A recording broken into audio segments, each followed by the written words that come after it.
Well, welcome to this, the 15th episode of Qatsyr Harvest.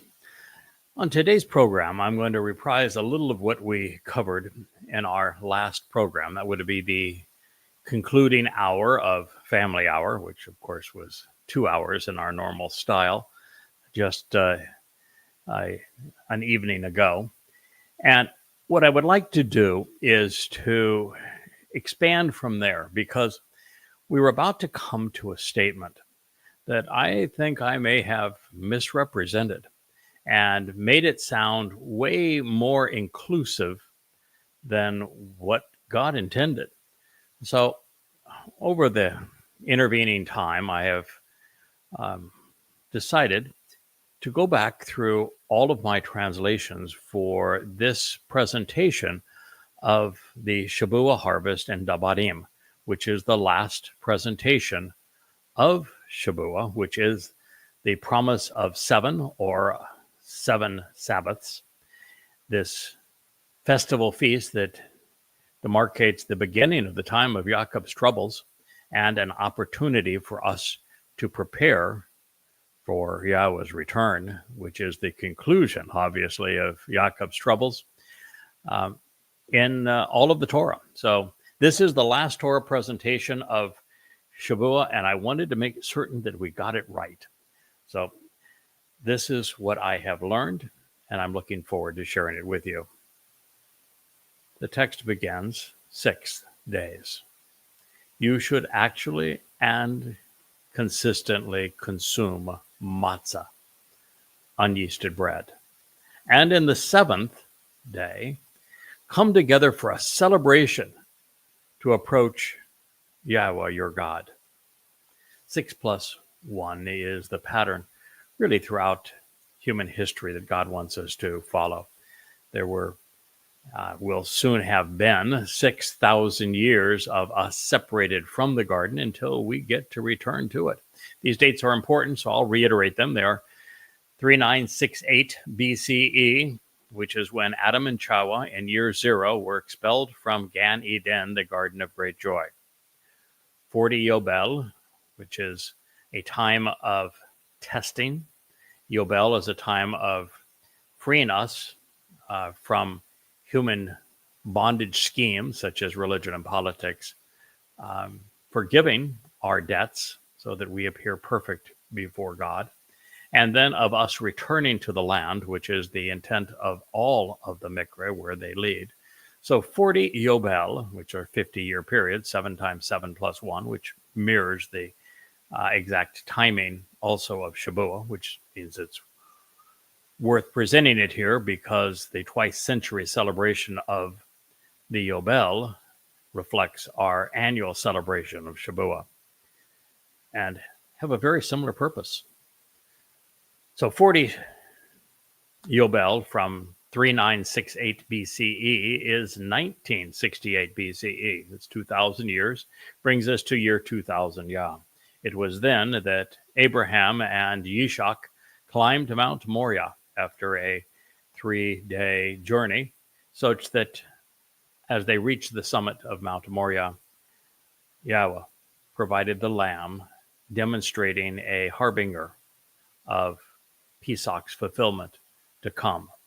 And it would be exactly 40 Yobel thereafter, from 1968 BCE, when Abraham and Yishak affirmed the narrative of the covenant, to the time in 33 CE that our Messiah and Son of God, our prior king and returning king, David, enabled the covenant by fulfilling Pesach, Matzah, and Bakorim. So now we're at year 4000 Yah, knowing that God has a very distinct pattern. If you were to add now 40 Yobel, or 2,000 years from 33 CE, you reach year 6000 Yah, which is the year that Yahweh will fulfill Teruah, Kippurim, and Sukkah, so that we witness the herald and attend the family reunion, such that we end up camping out with Yahweh for all time. This is the 6 plus 1 with 6 days, 2 or 3 2,000-year periods preceding the 1,000-year celebration of camping out with God during the millennial celebration of Sukkah. So 6 days plus 1, just as we have 6 plus 1 Moed Mikre, taking us there. Pesach, Matzah, Bakurim, Shabuah, Teruah, Kippurim are the 6 that lead to Sukkah. There were also 6 days of creation leading to the final day that Yahweh celebrated and blessed the result.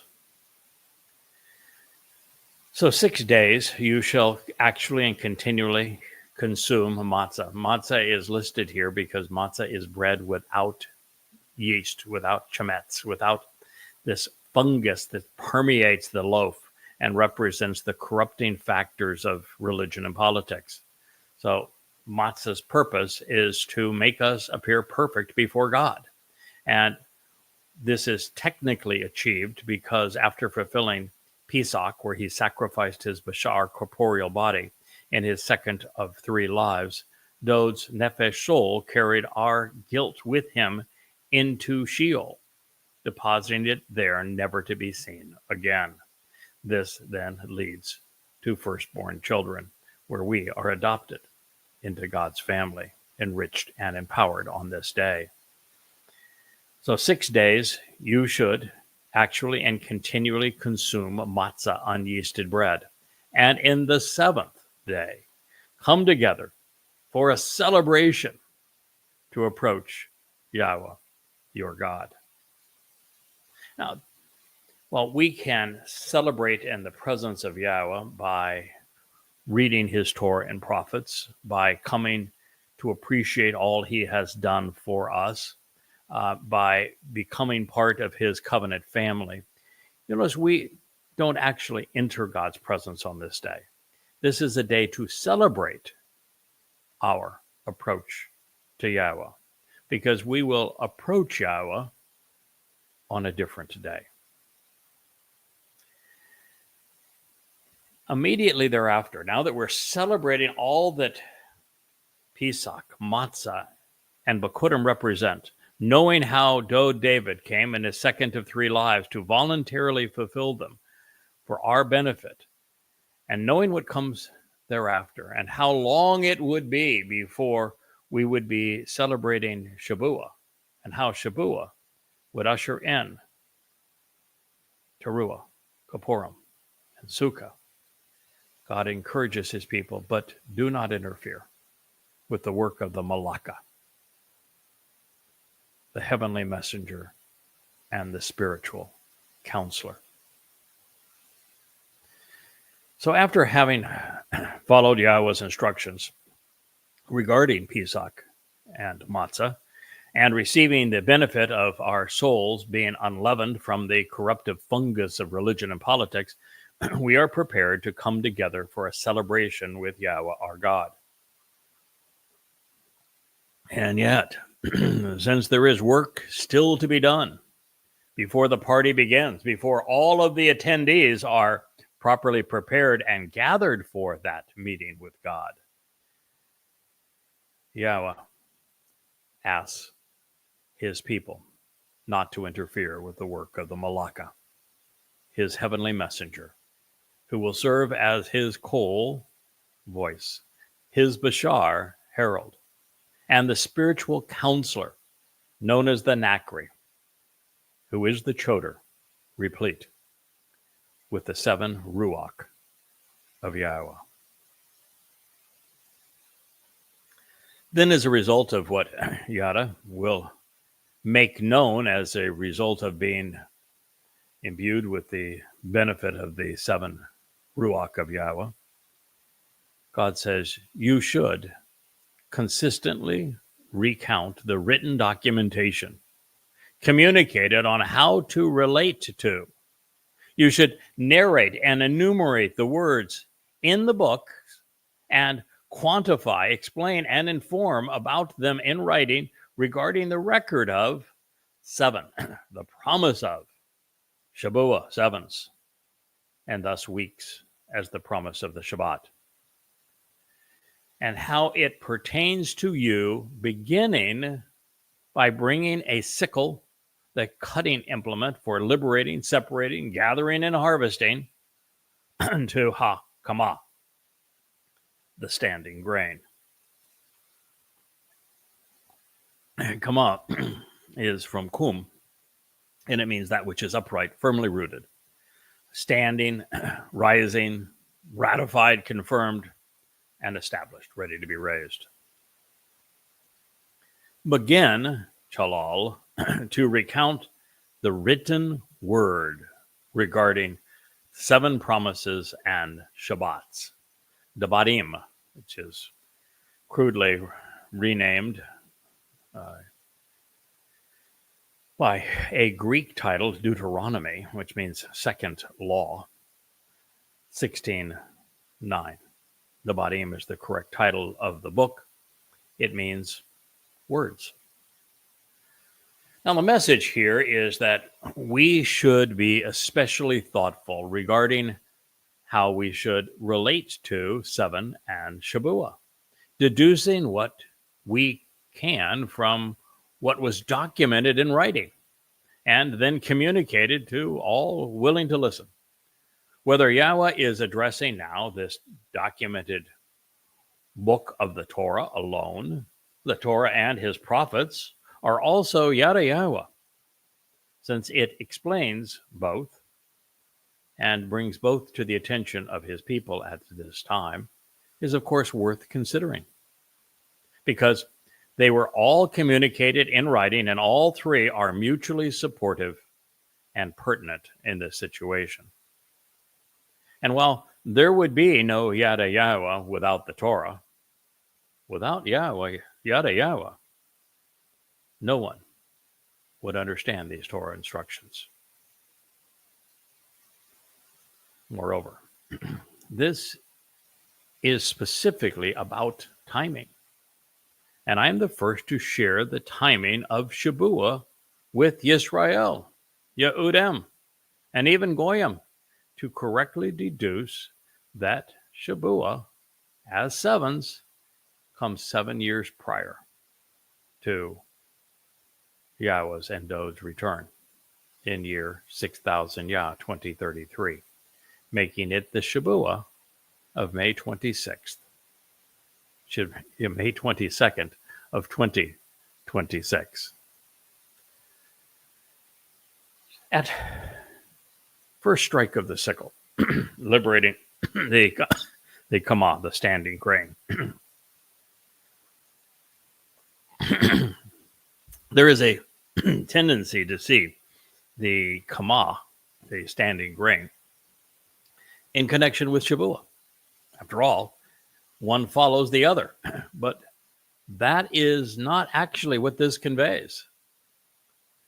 We are to count 7 7s from cutting the grain to the celebration of Shabuah. And that means that this use of kamah, deeply rooted and upright, established and standing grain, pertains to the barley harvest on Bikurim, which is firstborn children.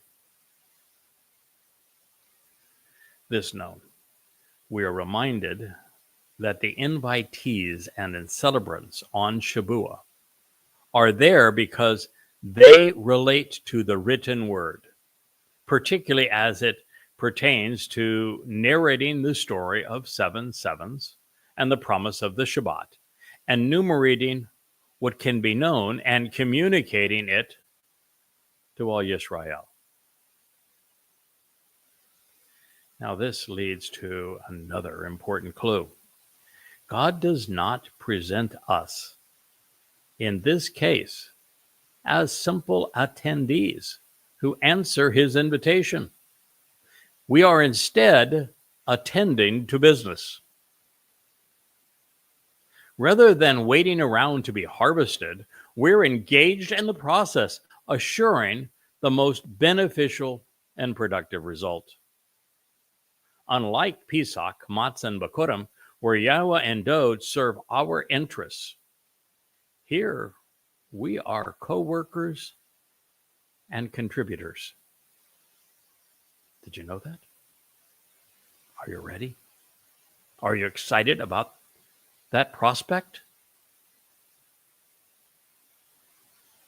Moshe, speaking for Yahweh, said, "Then you should act upon and engage in the festival feast of Shavuot, to approach Yahweh, your God, with a solvent, a voluntary offering of one's initiative from your hand, which, to demonstrate the way to benefit from the relationship, you can actually and consistently give,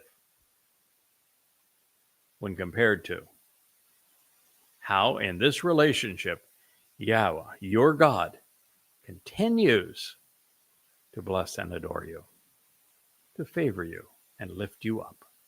Now let's go back, because this is so different than what might have otherwise been expected. I think we should really ponder the implications of each word here and make certain that we have this right, because I think this is exceedingly exciting. I just think this is best possible news.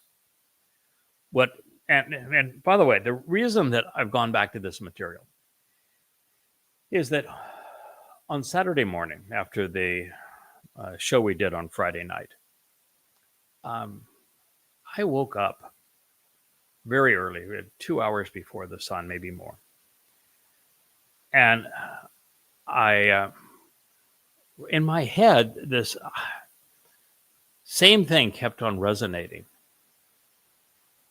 Yahweh's jab at me years ago, when I had asked him about the harvest, and he said, "Where do you think you're going?"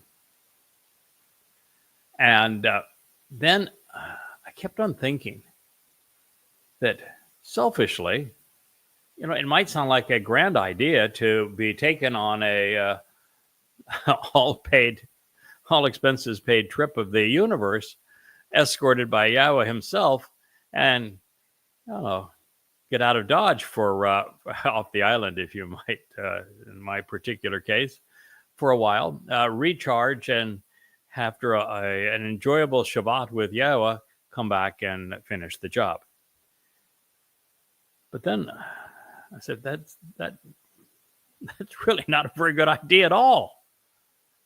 I mean, for the last 23 and a half years, I've been devoted to a singular purpose, trying to protect Israel from the religious and political tyrants that are trying to destroy her, and then to share what can be known about Yahweh, to reintroduce Yahweh's name, to reacquaint Israel with their actual Messiah and the Son of God, the one who fulfilled Pesach, Matzah, and Makurim, to appraise Israel of God's timing and where they are in all of this, to warn them about the approach of the time of Yaakov's troubles, to explain how each of the prior 3 Mikre were fulfilled, by whom, where, when, and how the next 4 will be fulfilled. When, where, how, why. There's a lot to convey to assure that Yahweh has the kind of homecoming and family reunion that he deserves, and that is our responsibility to make a contribution to. And I said, how are we going to do that if we're off on vacation for 3.5 years at the absolute most important time to be conveying this message? Doesn't seem fair. God, can't we do more? Can't we stay here and get this job done? What's 3.5 years compared to all eternity? And I just kept on agonizing over this, that God loves his people. He wants them to hear his message. They're entering the worst time in their history, and he wants someone there to protect them, to look out after them, to help reacquaint them with his name and his Son and his plans. And so I devoted myself all day yesterday to going and studying everything that I could about Shabuah and the circumstances surrounding Shabuah to see if it was like Bikurim. On Bikurim, there was only one person brought back home on Bikurim. That was Dowd. Everybody else, it was those of us who celebrate it are enriched, we're empowered, we're adopted into Yahweh's family. We are perfected. We're really put in a position where we're able to pursue the goals of Shabuah. And so is Shabuah the same thing? Where we're once again, just as was the case on Bikurim, empowered and enriched on this day so that we can pursue the goal of the next harvest down the road, which is Teruah? Is that its purpose? Does its purpose reflect Bikurim? Since, after all, Shabuah is a Bikurim harvest. So as I was wanting to know the answer to that, and I will have to say that before I do this, the reason I wanted to know the answer to it was severalfold, and one of them may surprise you. I've always wanted to be able to stay to the last moment. I've shared that with the Covenant family hundreds and hundreds of times. The longer we can stay and the more progress we can make towards reacquainting Yisrael with Yahweh, the better. And so staying longer has never been a concern to me. It's actually been something I've wanted to occur. And it really doesn't matter from a practical point of view if we give everything we have to offer. We study Yahweh's testimony. We learn as much as we can learn. We share what we have come to know as openly and as appropriately as possible. And we then work as a family around that to make certain that this message is conveyed to as many people and as appropriately and professionally as can be done in a manner that's befitting our God. Does it really matter if we do as much as we can with the knowledge that for some of us that time will end on Shabuah, or we do it, recognize, let's get as much as we can done on Shabuah and be prepared to go beyond it if given that opportunity? From a practical point of view, does it really matter? And other than for those who want to know, how should I plan financially, or how should I plan in terms of, my home and loved ones and pets and that sort of thing, does it really matter? Are you eager for a vacation, or are you eager to make a contribution? And even as it relates to the more mundane things in life, I've long just assumed, based upon who Yahweh is and everything he's done up to this point, that since I've been able to rely on Yahweh to protect myself and my family and my home against all comers, thousands of death threats over these years, and a single tumble and fall, that just maybe, that if we do have an intermission, that Yahweh's got Malak in position to make certain that anything that we want protected between now and then is handled. So why sweat the details? So it's within that I share this with you, and I also wanted, because as Leah said, there's a lot of people that are making plans based upon the events and the timing that you have conveyed, and I wanted to nip that in the bud. Your job, if you are a member of the Covenant family, is to support Yada as the Zeroah, as the Bashar, as the Kol of Yahweh. You are to work in conjunction with and support the work of the Malaka. You're not to be the Malaka. You're not to be the Nakri, the Choder.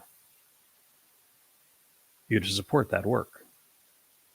And in supporting that work, your primary concern should not be your finances or your pets or your home or when you get to enjoy the first well-deserved vacation. It should be to give as much as you can. I mean, I understand people have many challenges in life. Yahowah managed to clear the deck for me so that this is my sole responsibility, and I appreciate that. And I understand that is not true for other people, and I've got no issue with that. But the time that you can contribute, please do, and do so not thinking that you only have 15 or months to go, and then you don't have to worry about it from there, because that's not what this message says. Also, I have been really forthright on this. Yahowah never says that Shabuah is on the 22nd of May, and the Roman religious calendar of the year 2026. What he does say is he gives us ample information for us to know precisely when he fulfilled Pesach, Matzah, and Bakurim with Dod, because Dod, as Gabriel, told Daniel exactly when he would arrive in Jerusalem to do so. And we trace that mathematically right to the heart of Chag Matzah in year 33 CE, making that year 4000 Yah. And it's not difficult to go back, because exactly 1,000 years prior to that is when the cornerstone of the house for Yahweh's name, the first temple, was laid. And we can use the chronologies in the Torah to go back 1,000 years, or 20 now 40 Yobel, from year 4000 Yah to year 2000 Yah, and know that 1968 BCE, Abraham and Yishak climbed Mount Moriah to affirm the narrative of the covenant. And we can use the genealogies to go back 40 Yobel from there to know that it was 3968 BCE that Adam and Chava were booted out of the garden for not listening to Yahowah and acting on their own initiative. So it is fairly easy then to extrapolate forward from 33 CE, year 4000 Yah, to year 6000 Yah, and to recognize that just as the first three Moed Mikre were fulfilled in year 4000 Yah, that the last three will be fulfilled in year 6000 Yah. After all, that menorah over my shoulder says exactly that, with one in the middle, and the one in the middle is named 7 sevens. So it doesn't take a rocket scientist to subtract 7 years from 2033, and you end up at Shabuah in 2026. So all the information there is there to make the proper calculations, but we are calculating. We're doing some math here. We're making connections to understand. So all of those things said, as someone supporting Yahowah's intent of Shabuah, which is to call his people home, to bring them home, to bring them together, and to bring them home, for them to be productive and fruitful again. Your mission is to do the following. Then you should act upon and engage in the festival feast of Shabuah. Pretty clear, right? Ashah means to do, to attend, to celebrate, to participate in. It doesn't mean to sit there on your laurels and expect Yahowah to come by and pluck you out of this world so that you have no more concerns. Exactly the opposite of that. You're being asked to act. You're being asked to engage. And it was written in the Call Perfect for a prescribed period of time regarding the Chag Shabuah, the festival feast of Shabuah. which is to approach Yahweh, our God, doing so with a solvent. Now, previously we were told out of the homes of Israelites, they were asked to bring 2 loaves of bread. First things first, the bread were coming out of the homes of Israelites. Israelites didn't have a lot of goyim in their homes. Those loaves of bread would have represented Yisrael and Yehudah. But now, in addition, we're being asked to bring the universal solvent, a misa, with an appropriately affordable portion of masas, an inexpensive but invisible and dissolvable liquid with life-sustaining and cleansing properties, also known as water. Now, Yahweh could have just said mayhem waters and be done with it, but what would the fun of that be? He said, okay, I'll bring you some water. So what? I got some bread, I got some water. Because if he presents it this way, as a solvent, then you are prone to consider, what are the qualities of water? And why is he asking us to bring it to the relationship?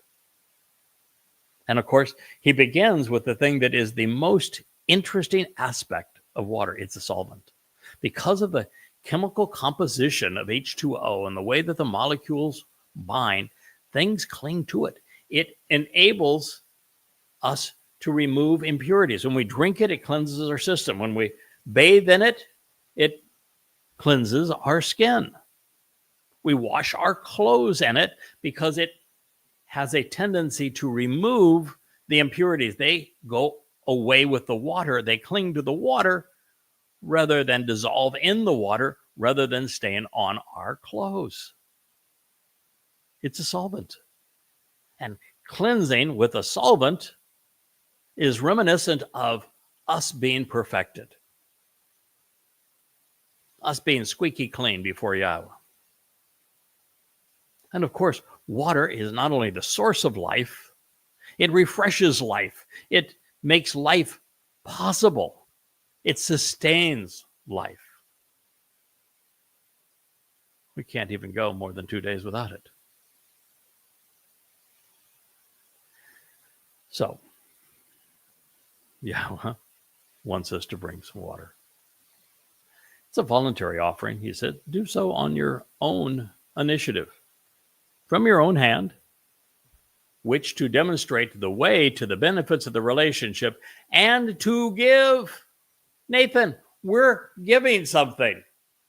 We're giving something of ourselves. Makes a lot of sense too, because we're mostly water. So we're giving something of ourselves. Nathan, which we are to compare to how in this relationship, Yahweh, our God, continues to bless and adore us. Barak kneels down and favors us, lifting us up, bequeathing us with greatness. Pure and perfect. This is something where we receive the benefits on an ongoing basis. All right. So as I was thinking about this, I decided to write down what I thought were the 7 most important insights that we can glean, since this is a harvest after all, from these instructions. And here's my take on them. Number 1, we're being asked to engage in the process and to contribute to the intent of Shabuah. We're being asked to engage. If you're not engaged, then you're not part of Shabuah. 2, Shabuah is a celebration of life with Yahweh. It is a chag.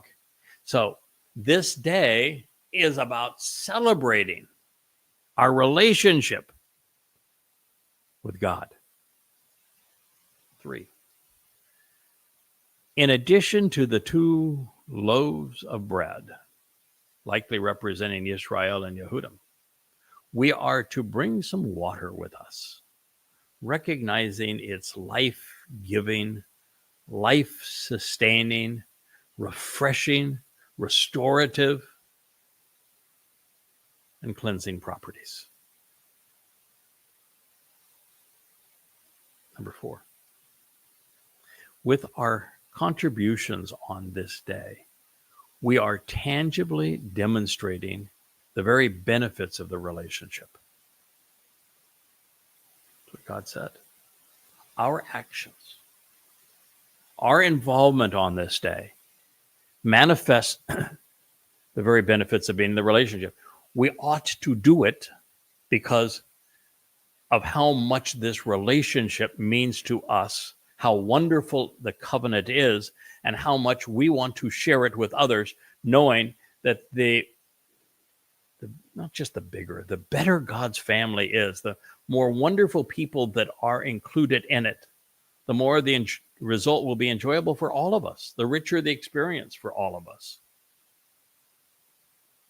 Number 5, on Shabuah, and unlike any of the other Mikre, we're asked to make a contribution and give of ourselves so that we show our appreciation for what Yahweh is doing in return. Number 6, Yahweh is promising to bless and adore those who do these things on this day, lifting us up. Now, this suggests that 7, not only are we being asked to continue to work together, but that our results here are going to be exceedingly beneficial, favored and blessed by God himself. That's a lot. The fact that Shamak being elated in the moment, was scribed in the perfect conjugation. It seems to be saying that our contributions to Shabuah will be limited to a prescribed period of time. And if this is the intent, then Shabuah is not the first day of eternal life in heaven for harvestees. You can and should genuinely rejoice and be glad in the moment. Shamak. You can express joy and happiness, being elated, call perfect, masculine singular, in the presence of, or probably more correctly, before the appearance of Yahweh, your God. And your son and your daughter.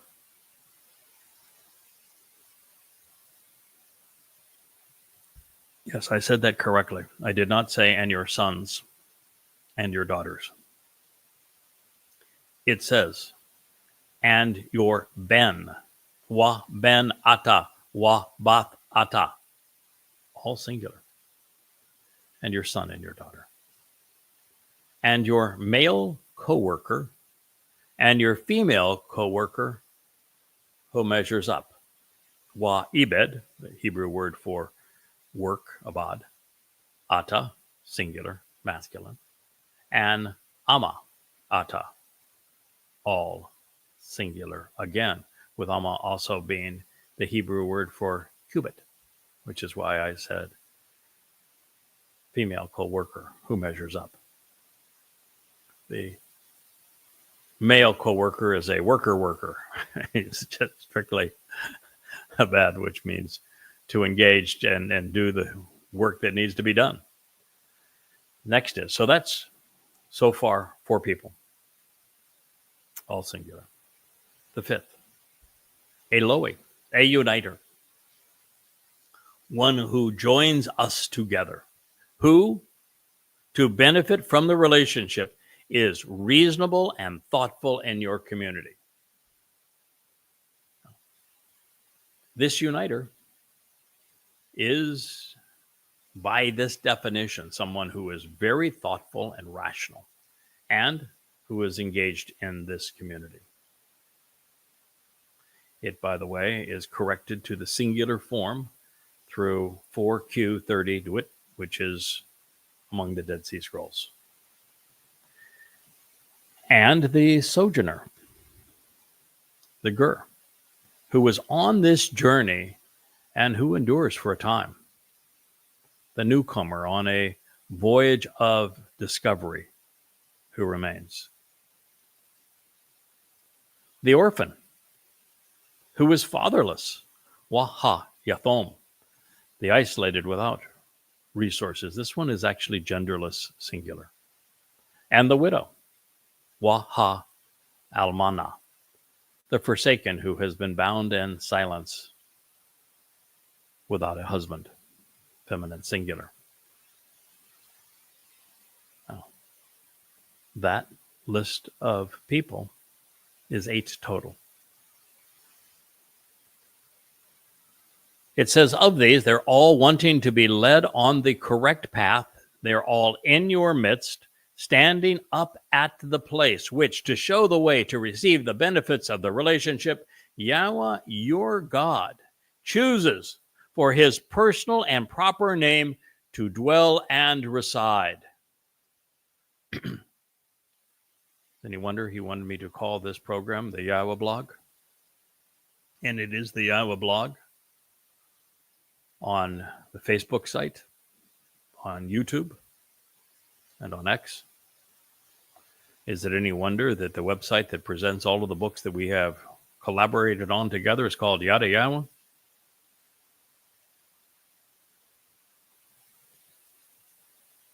Now, when considered from the context of what we have just observed in Devarim throughout the Torah,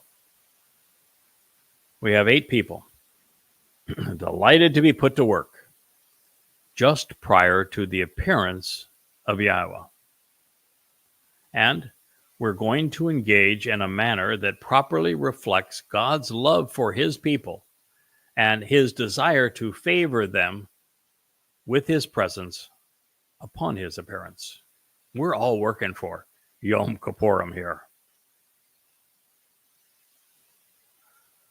Those celebrating Shabuah, therefore, must be a man and a woman who are descendants from Yisrael, a man and a woman who are effective workers, but not descended from Yisrael, a uniter who is thoughtful and reasonable, a non-Yisraelite who is on a journey and endures for a time in support of Yisrael, a man and a woman who, having walked away from shattered families and marriages, have been abandoned by the culture of man for their decision to be on the correct path. These 8 individuals will congregate and celebrate in the place where Yahweh's name resides, which is here on our YadaYah.com homepage, Facebook, YouTube, and X, as we share the YAHOWAH blog. Now, since they are all singular, this isn't a list of those invited to the Shabuah harvest.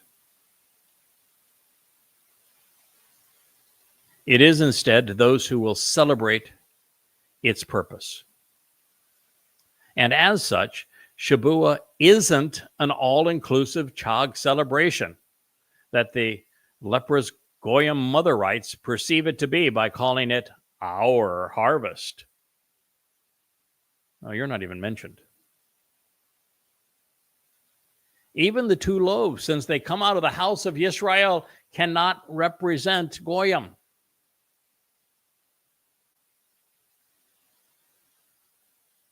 This means that everyone invited, participating in and contributing to Shabuah, will be affiliated with Yisrael in one way or another, naturally born or associated by choice and by conduct, by effort. Now, with this in mind, I see the 8 people in the celebrant list breaking down as follows. 2 Yehudim, beloved of Yah, Jewish men. The 2 Jewish men, one represented by a son, a descendant of Yisrael, generations from the time this was spoken all the way to this day. And the Loy uniter would be a Yisraelite. 2 Yehudim women, the Bath daughter, a descendant long removed from the time that Moshe shared these words, as well as the Almana, the widow. There are 2 non-Yisraelite men, the Ebed and the Ger. If you're going to be working in and amongst Yisrael and you are not listed as a native son, then you are from a different ethnicity. 2 non-Yisraelite men, the Ebed and the Ger. 1 non-Yisraelite woman, the Emma, the widow, and 1 individual who could be either ethnicity or gender, the Yathrom, fatherless orphan. Therefore, this devoted core of Shabuaites includes, I did make up that word, includes 4 or 5 Jews, 3 or 4 Gentiles, with 4 or 5 of these contributors being men and 3 or 4 being women. Also adding to the intrigue is whether the final Zeroah, Yada, is you that was described in this narrative, or if he is depicted as the Ger, and whether his wife Leah is the Bath daughter or the Almana, the widow, having had her people and nation and husband from her first marriage abandon her. So it's a lot to think about there, isn't it? You notice, too, there was no mention of the things that I have previously just kind of thrown off the top of my head and say, it's an all-inclusive party, and Yehudim and Goyim. Doesn't say that, does it? Doesn't mention Yehudim once, doesn't mention Goyim once. Young and old doesn't mention that either. Ever. Rich and poor doesn't say that either. It's a very specific list, and an intriguing list with the Loe and the Ger, and with a son, with a daughter, with a male co-worker and a female co-worker, and an orphan and a widow. It's a really an interesting list, and I think we will spend much time trying to say, all right, who fits in these roles, since it was distinguished by YAHOWAH 3,400 years ago. But it does appear that there will be 8 people in particular who will have the core responsibility